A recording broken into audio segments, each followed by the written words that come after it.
Hey, it's BAO, and this is Coffee with BAO. This is a video and audio series where I talk with people who are doing great stuff in music, business, entertainment, pop culture, and more. And specifically, I like to focus on their creative process, their cultural identities, and their personal growth.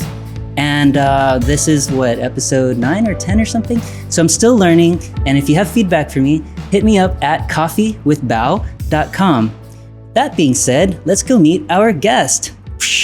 Today I'm hanging out with a fellow singer-songwriter. He's been a professional musician for over 3 decades, including an 18-year stint with the Las Vegas band Santa Fe and the Fat City Horns, who are awesome, by the way.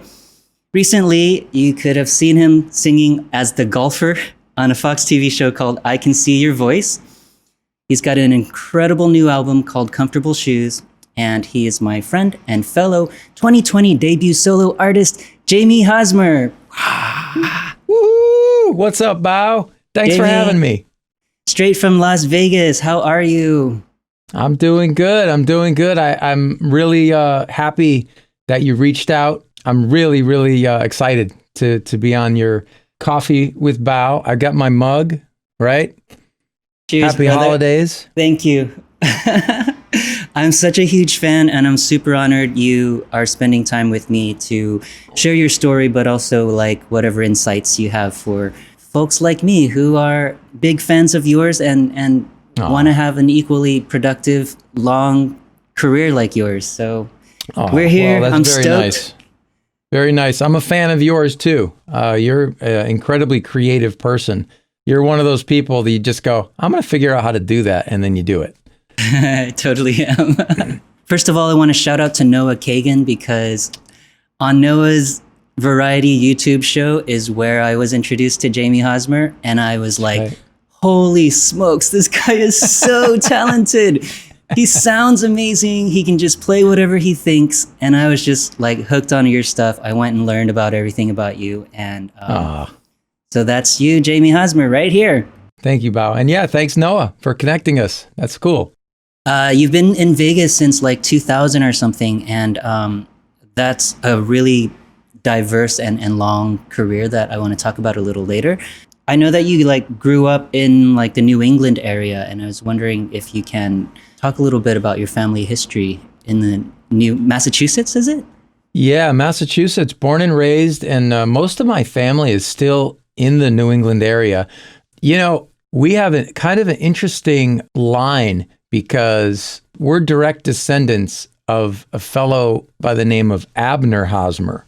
Abner Hosmer he might have been a drummer boy. I have to ask my dad that. That's awesome. But he was in the Revolutionary War, the famous shot heard round the world at the Battle of Lexington and Concord. And he was actually one of the first people that was shot and killed in the Revolutionary War. And so That's amazing. we're direct descendants of Abner Hosmer. Wow, that's so cool. Old school, 1700s. Yep. That's on my dad's side, of course, the Hosmer name. My mom's side is Irish. Her grandparents came over from Ireland. So we've got Irish in our family, and then the Hosmer is kind of a mix. It's English. I think there's maybe some Dutch and maybe some German in there. That's kind of the New England history. That's so cool to meet somebody whose family has kind of been in one area for such a long time, because a lot of the folks I interview are either immigrants or, are kind of spread out all over the US. I heard that you've been playing piano since 7 years old or something. Yeah, that's when I started. That's when I started piano lessons. It was there was pianos in both of my grandparents' houses. And when I was a kid, I would just gravitate to the piano. It's the first thing I did. Interesting. I'd go down to the basement where there was one piano, and then the other one was in my other grandparents' living room. And it was the first thing I wanted to do was play the piano. And my parents kind of realized, they're like, boy, he has a little bit of a knack. He's plucking out some melodies. He's kind of making music. And that's so cool. Yeah, so they bought a piano for us. So I wanted to start taking lessons. And so I started at 7. And everybody, I think, in the house started taking lessons. And out of everybody, I was the only one that stuck with it. Right. I'm glad you did. Yeah, me too. Me too. But that's how this whole crazy thing got started. Them getting me a piano. And that was sort of my first training, was playing some classical. And then, yeah, that's how I got started. So naturally, as a teenager, you played in some like pop and rock bands and stuff? Yeah. So when I course. was 13, I was asked to join this band by a friend of my brother's, my oldest brother, Tim. His best friend, Joe Bronner, who we're still in contact with today. He said, "Hey, I've got a band. You know, we need a keyboard player." So I asked my parents, "Hey, can I join this band?" They were like, "No, absolutely not. You're too young." You know, because they were out playing in bars and all of that. So I was like, "Oh, I can't do it." So 2 years later, when I was 15, he asked me again. And my parents said, "Okay, only on the weekends." Right? That's so cool. I started playing with them. I couldn't even drive, so Joe had to come pick me up for rehearsals. Really, what I remember was him and the drummer at the time were actually going to the Berklee College of Music in Boston. So they were in college during the week. They'd come back to Western Massachusetts for the weekends to do gigs.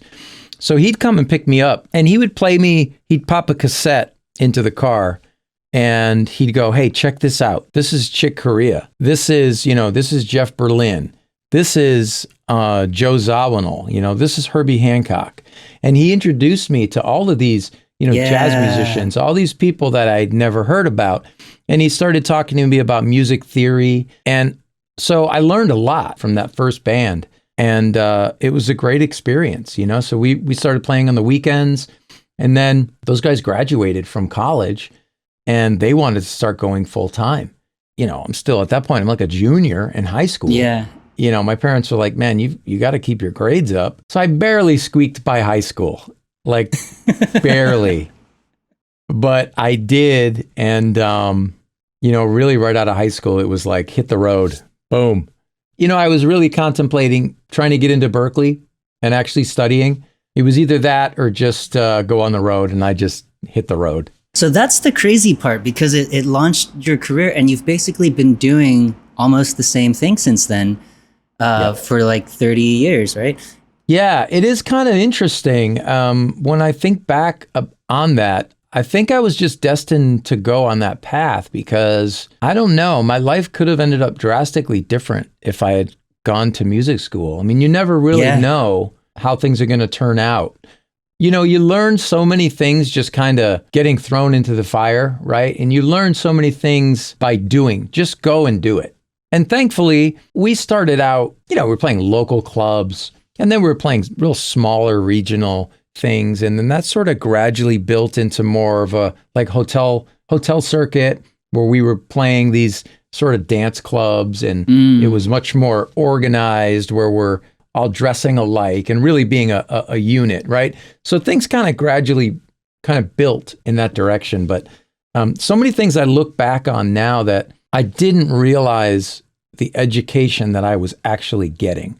All the things I was learning, just doing, well, okay, we're going to do this, we're going to do that. Man, I learned so much without even realizing how much I was learning. Before you actually felt like you had picked up steam as a touring musician, what were some of the early gigs that were just like scraping along as a teenager?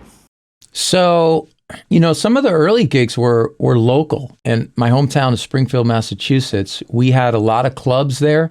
And, at the time, we're talking 1985, there was a good handful of clubs there that were having bands 5 nights a week. Okay, the first gig I ever did, first professional gig, was this little lounge called Dewey's Lounge. Coincidentally, where my father was working at the time, in Ware, Massachusetts. He's like, "I know where that place is." That's awesome. And it was just this small little lounge, Not great gigs, These were not great gigs. We're staying in like motels, and, until we decided we need some representation. We should get some management. We should kind of up the game. We kind of made a concerted effort to be a better band, a better unit. Right? Yeah. Let's look coordinated. Let's move coordinated. maybe we should change the format of the band a little bit and cater to this and that. That really brought us into some better places to play. And we That's got on cool. we got on a circuit where we could travel around, and we played a lot of these Marriott hotels. It was a whole circuit back then that you could travel around the country, and they give you hotel rooms. And now you're traveling with everything. We had a full PA, we had lights, we had like everything. We basically pull in there and we're there for 3 weeks. And Wow. so they were decent gigs, and did that for a number of years. What was like the one gig that you got where you're like, oh, I'm kind of like leveling up here. This is my next Well, level. Well, I will tell you that out of those hotel gigs that we were doing, we got the opportunity to go to Europe and be the band on the European edition of the Dirty Dancing tour. Sweet. Yeah, it was pretty cool for us. I mean, look, I'm at the time, I'm like 18, 19 years old. Like, really? We get to go to Europe and play in this tour? Like, this is interesting. That's and so cool. we kind of felt like, wow, hey, this is a big deal. For us, it was like a 6-week tour, but we got to, we got 10 days in London. We played Royal Albert Hall, which was like, wow, this is Royal Albert Hall. This is like unbelievable, right? That's awesome. We toured Germany. It was pretty cool. It was a pretty cool time. It was like a bus tour, a lot of time on a bus. And, Yeah. but the reality is we came back and kind of went right back to what we were doing before. And then eventually it was like, maybe it's time we got to do something else, right? There's a time where we got to like get off this road thing for a while, because it gets tough. It gets tough. So what was that? Like, what was that pivot? Well, let's see. Because Maria, who's now my wife, was actually in the band at the time. Whoa, cool. Yeah. So somewhere along that path, our band needed a singer. She was in a band that had like just broke up, and we had the same management. So she joined our band. It was like a year. She was in the band for a year, and then we started dating. So there was a point where just the road thing was kind of starting to get a little old. Like, man, maybe we should go back to Massachusetts. Let's go back east. Let's like figure out the next move. Like, we both needed a break from what we were doing. So I went back, actually got a job at a sound company. They had a music store and a sound company. And then that actually led to me going to a producer's house in Connecticut and being his engineer for his demos. This was a gentleman named Paul Lecca. He passed away several years ago. Remember that song? Na, na, na, na, na, na, na, na. Yeah, Hey, duh. hey. He wrote that song. And that's a whole other story. He's That's getting pretty- royalties at every basketball game.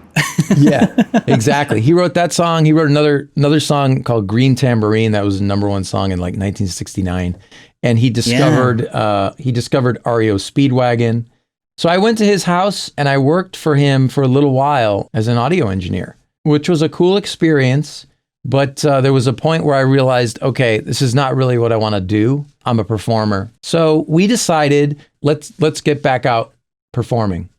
Geez, I think we did a gig at Disney World for a while. We got hired in a band down there, which was really fun.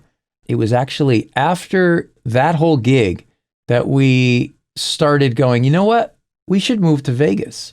We had made some friends out there, and that kind of started the thing. Hey, let's call our buddies out in Vegas and see what's going on, And in 2000, it was booming. There was entertainment everywhere. The Venetian had just opened. Mandalay Bay had just opened. They had bands going all the time. So really, we were able to move out here and kind of assimilate into the scene fairly quickly. That's great. Since then, you've done a really high-profile gigs at a bunch of really huge casino resorts.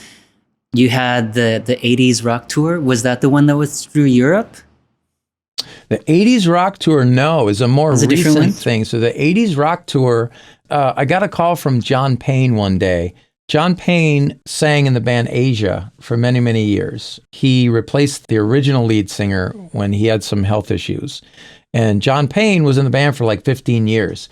And so he's really always kept things going. So he called me, he was putting together this concert where it was going to be one band playing for a bunch of classic rock singers. Yeah. So that really ended up being what the 80s rock tour is. That thing was so cool because we'd come out, we'd do some Asia tunes, and then like Lou Gramm, the original voice of Foreigner, would come out and we'd do some Foreigner tunes. Mickey Thomas from Starship would come out, or Fee Waybill from the Tubes. And man, we'd get to play all these great tunes with the original singers.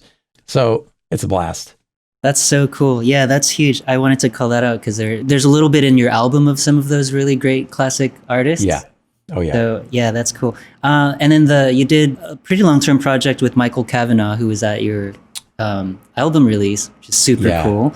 Santa Fe and the Fat City Horns, been doing that for almost 2 decades. And I watched some videos. So good, so tight. It's crazy. Santa Fe is really such an honor for me to be in that group. You know, Jerry Lopez, the leader of that band, and myself have been friends and colleagues since about 2001. And we've been working together ever since that. And so a few years later, he had the band Santa Fe, and he's like, Jamie, I want you to join the band. So it's probably been 15 years or so. I can't wait to see y'all live when we can do that again, because you guys are just so tight and so pro. It's like super inspiring. It's like the most fun we all have playing music together, you know, and live streams is all we can do, you know. Yeah. But we really miss having a live audience because we really feed off of each other for sure. So before COVID, you had a short-lived project called The Windjammers, and that was cut short by the pandemic. Can you talk about what your vision was for that and what you guys have had to do because of COVID? So Windjammers is a yacht rock band. Yacht rock. Yes, so hot right now. Right. For those of you who don't know what yacht rock is, it's all that sort of soft rock music from the 70s. Kenny Loggins, Christopher Cross, Michael McDonald. It's just all those great tunes. So we decided, let's put together a yacht rock band because it's all the music we love. And the truth is, we got a gig before we had actually rehearsed anything. That's awesome. The guitar player in the band had talked to the entertainment director at Red Rock and said, hey, we're thinking of doing this. And the woman and he said, here's who's going to be in the band. And she said, wow, that sounds amazing. She said, I tell you what, it ended up, she gave us like a year's worth of Thursday. She's like, I'll give you Thursday night. Crazy. So we put this band together and had such a blast putting the whole show together. Started doing it every Thursday night, and middle of March, boom, nothing. Yeah. So the plan was like, let's put this together. We can go out and make some decent money and go do some short cruises and then do some corporate events. Yeah. That was the original thing. And then this gig at Red Rock came up, which was fantastic, but that was still really what we were eyeing. As it turns out, cruise ships are like the worst place to do anything during a pandemic. Yeah, exactly. So we're just kind of keeping an eye on everything now. We're probably going to do some rehearsing in January just to kind of keep everything fresh. And maybe we'll start doing some live streaming as well, you know. Cool. Yeah. So also along the lines of treating COVID as a opportunity, I think you took that opportunity to work on your own solo album. I did. Dude, it's so good. I want to know Thanks, BAO. What your personal goal for finally putting out a personal record and what musically your goal was trying to convey. Yeah. So when the pandemic hit, I started doing a lot of these live stream performances right from here, from the studio. And, more people started to ask, because I would play some original songs, and people started asking, man, you should really release this stuff. You should really do a CD. And finally, I realized, if I'm ever going to do one, now's the time to do it. We're all here at home. We don't have gigs to go to. So I said, okay, I'll do it. It's a good idea. Let's go for it. I had a decent amount of original songs that I hadn't really recorded yet. And I had some songs that I had kind of tried to get for some licensing, try to get in TV, try to get in movies. Mm-hmm. Nothing had really panned out yet in that area, but I thought the songs were good. I decided I want to give this album a bit of a vintage feel. I want to harken back a little bit to the era that I grew up in. Late 70s, early 80s. That way the album kind of has a bit of an identity because the album needed to represent me, right? So the process that I took was give me a click, give me a piano sound, and give me a mic, and I'm going to do a scratch vocal, scratch piano track.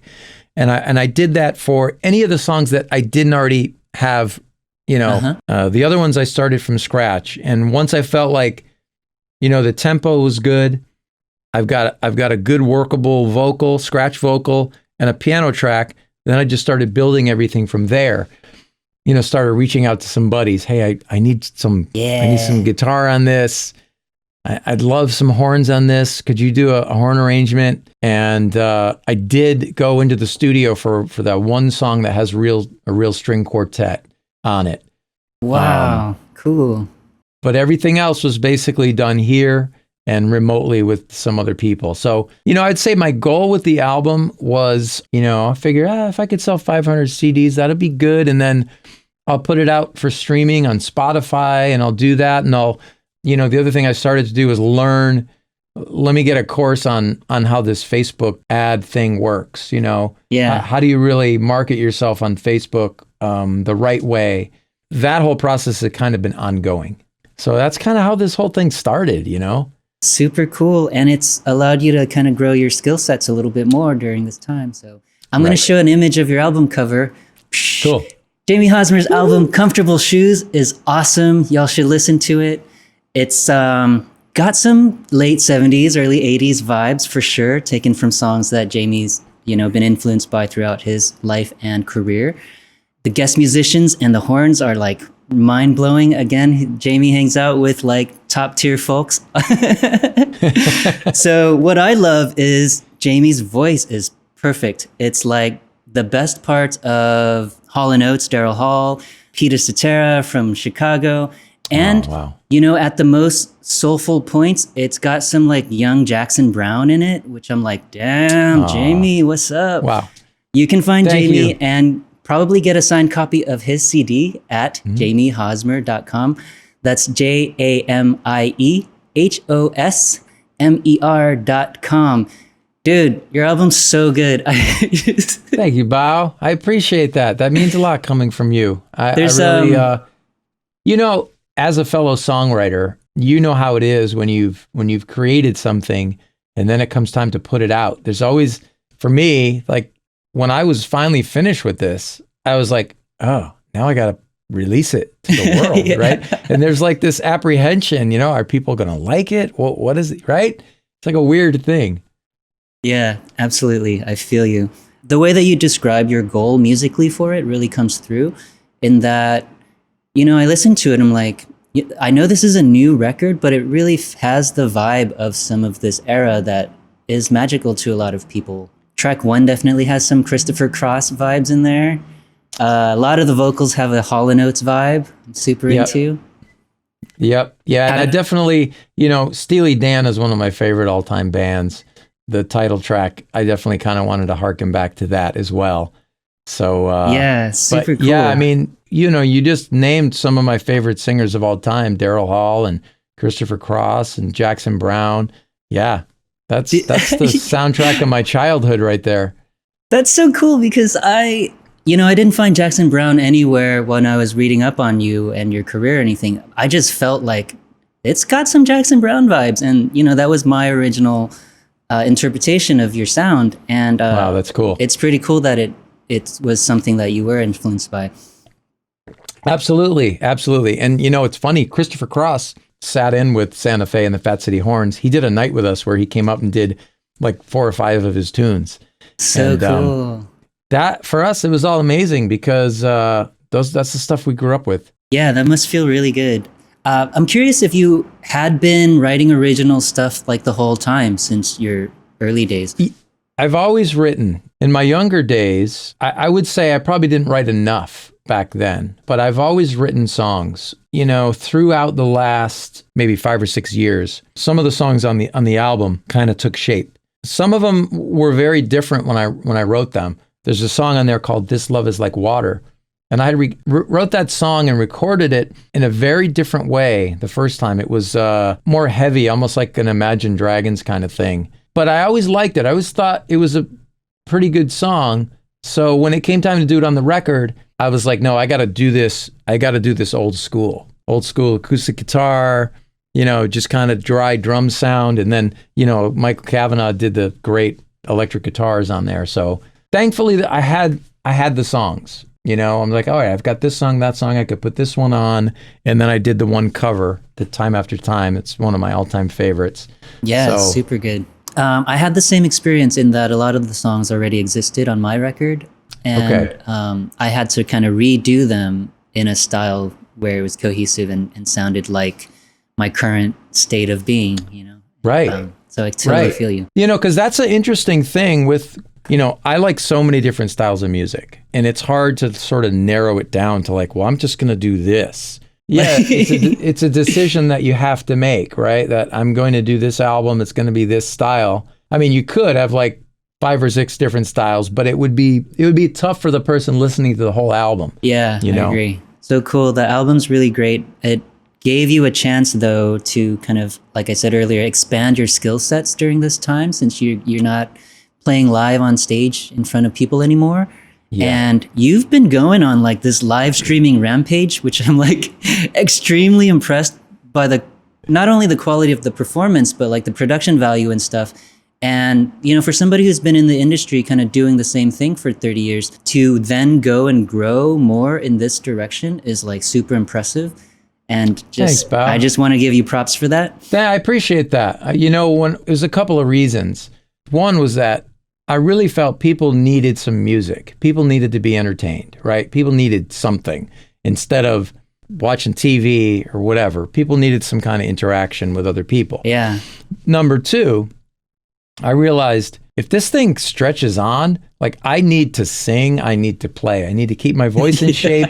I got to sing, I got to do something. So live streaming, it forced me to keep my voice in shape. And I can say that what I did not want to do was I didn't just want to take my iPhone and set it up over here and hit live. Yeah. I didn't want to do that. I'm like, I want the sound of my studio. I want the sound of me singing into this mic the way it sounds like this. So I had to figure out how to do that. Another thing is I've got the geek in me, right? I've got the nerd in me. You probably do too. You're like, I got to figure this out. So the process of trying to figure that out, how do I stream live like that? How do I get the audio into this software? Yeah. And it's a still evolving process, and my buddy Michael Kavanagh is still doing the live streaming thing twice a week. We talk about it all the time. He's like, well, I'm trying this camera now, and I bought this switcher to do this, and my lighting's a little different now. And these are things that we've had to learn how to do, because with no gigs, the only way we can market ourselves is YouTube, live streaming, Facebook, Instagram, and it's kind of something we literally have to do these days. So yeah, it's been cool for me to learn this new skill set as well. And your streams are looking really great. Are there other technical or like personal skills that you're taking the opportunity to level up on at this point in the quarantine? Well, I would say marketing is at the forefront of my brain right now, because the whole posting to Instagram and Facebook and stories and all that isn't something that comes natural to me at all. Yeah. The younger generation is just, it's part of their daily lives. They grew up with it. For me, I have to literally make a concerted effort. Like, this is part of what I need to do now to keep myself out there.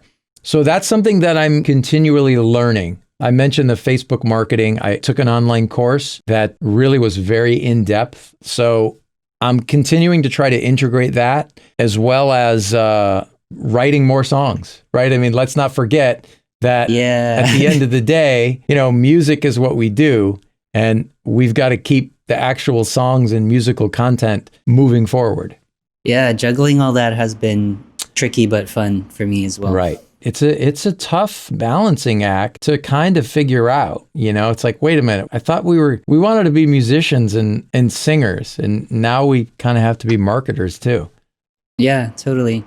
So in terms of like diversifying what you're doing right now, you had an opportunity recently to go on a Fox television show called I Can See Your Voice. Yeah. Your character was the golfer, and I want to show the graphic because they Do made it. you look like such a nerd with your polo shirt. And you can't see it, Yep. but Jamie is wearing golf shoes in this outfit. That's and right. the show basically is about the contestant is supposed to guess out of like the half a dozen people who's actually a real singer and a great singer. Right. And when you came up to play and sing, like, all the judges were like, ah, fuck." It was so much fun. And you know, it's another thing that I probably never would have done had we not been in this situation. Yeah, exactly. I mean, I literally saw an ad on Instagram that said looking for singers for this new TV show.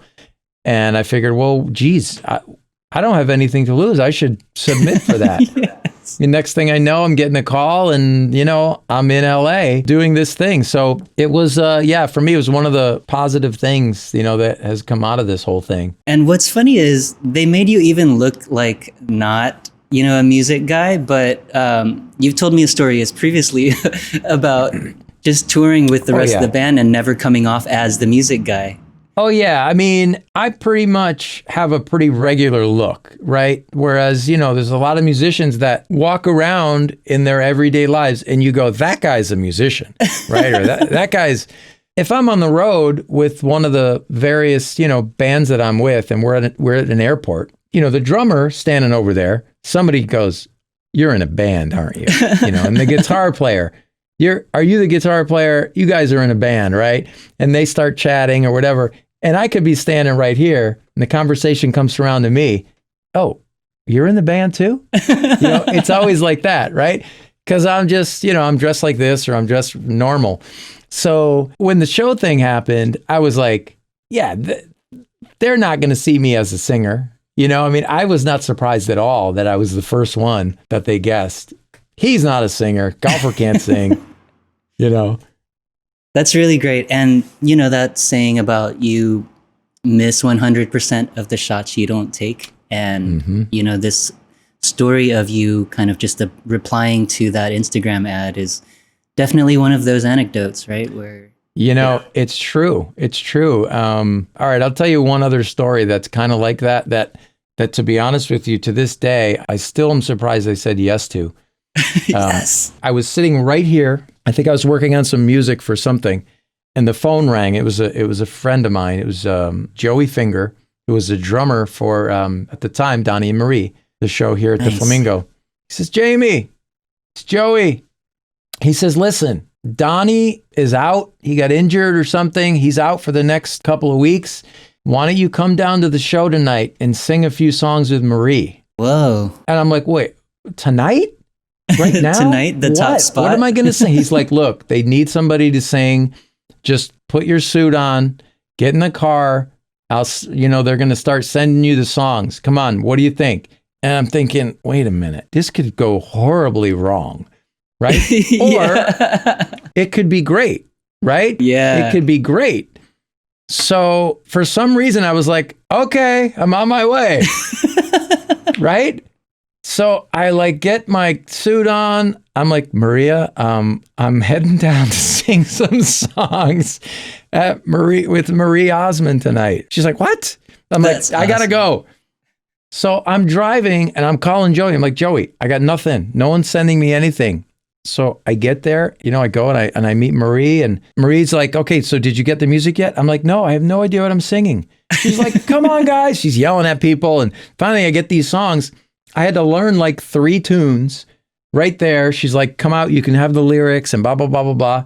And I went on and I sang 3 songs that night with her. That's so cool. It was a cool experience, you know, but I could have very easily said no.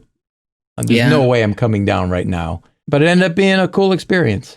That's funny because I had written down a question for you about your outlook on jumping into opportunities that you're not fully ready for?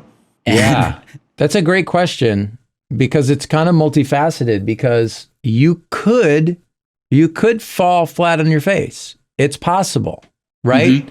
So I think that there's a gut instinct that you have to listen to. If you're really not ready for something, You it could let some people down, have right? bad long-term results, Yeah. either literally for your career or just your psyche. If you really fall flat on your face, because man, I was not ready for this.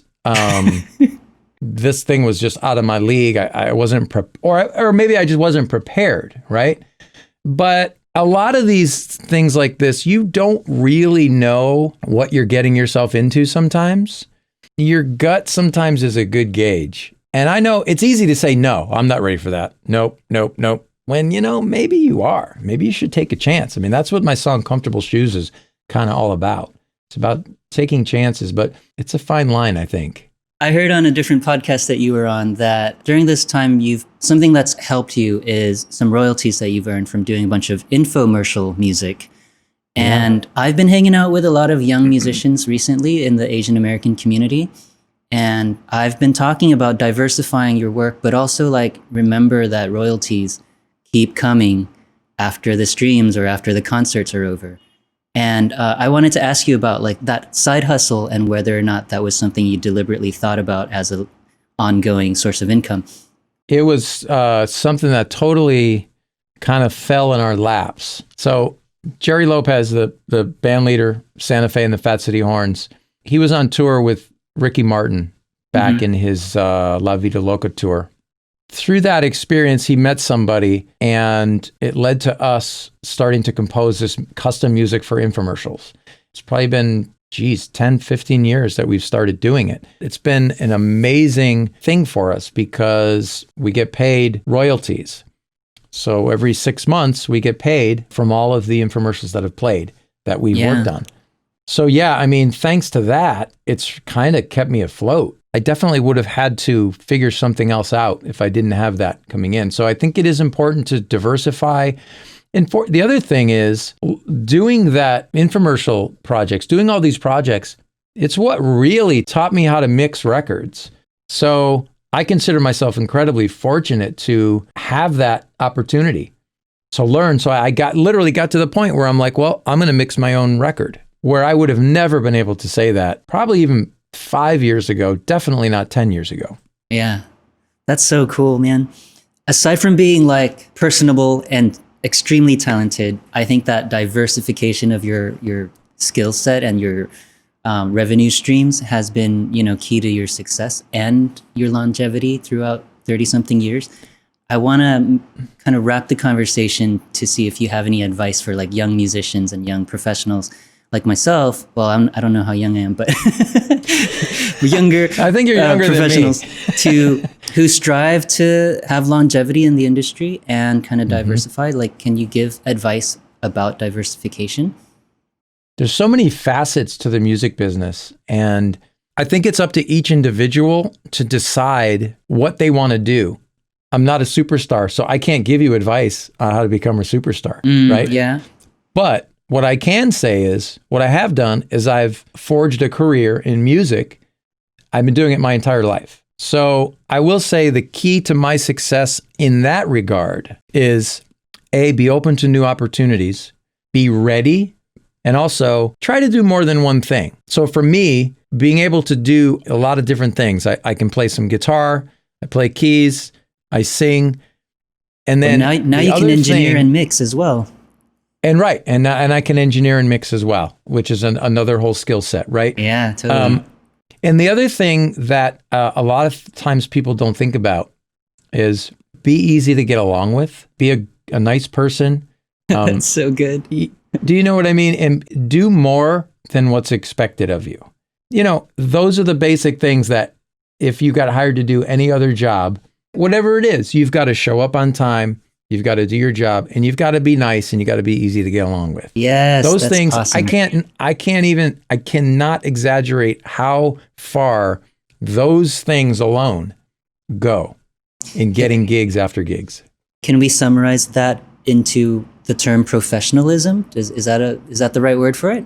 Absolutely. It's a perfect word for it. Awesome. Perfect. Yeah, I think that's great advice. Just practice, develop a sense of professionalism, and the opportunities kind of come in as they do. Yes. Yes. Jamie Hosmer, thank you so much for spending time with me. You're like super cool, and forgive me. Well, as are you, BAO. As are You're you. so talented. I just like, it blows my mind that I'm like able to be in the presence of such people, you know, through these conversations and hear their like life stories, their human stories. So I really appreciate you just like being able to talk about that stuff with me and whoever's watching or listening. BAO, thanks for having me on. I really appreciate it. Thank you. Jamie's new album. Jamie, hang on. I'm going to give a little outro and then I'll come back and like say a for real goodbye to you. Thank you. Jamie's album is called Comfortable Shoes. It's streaming and on CD, and he's selling signed CDs. I don't have a CD player, so I went and bought it on Bandcamp. And you can do that too, because streaming does not yield nearly as much of a revenue for the artist. So go to Bandcamp, buy Jamie's record. It's super good. You can find Jamie at jamiehosmer.com. And if you enjoyed this conversation, I'd really love if you can give me feedback, or if you can support the show, go hit me up at coffeewithbao.com. Thank you so much. We'll see you next time.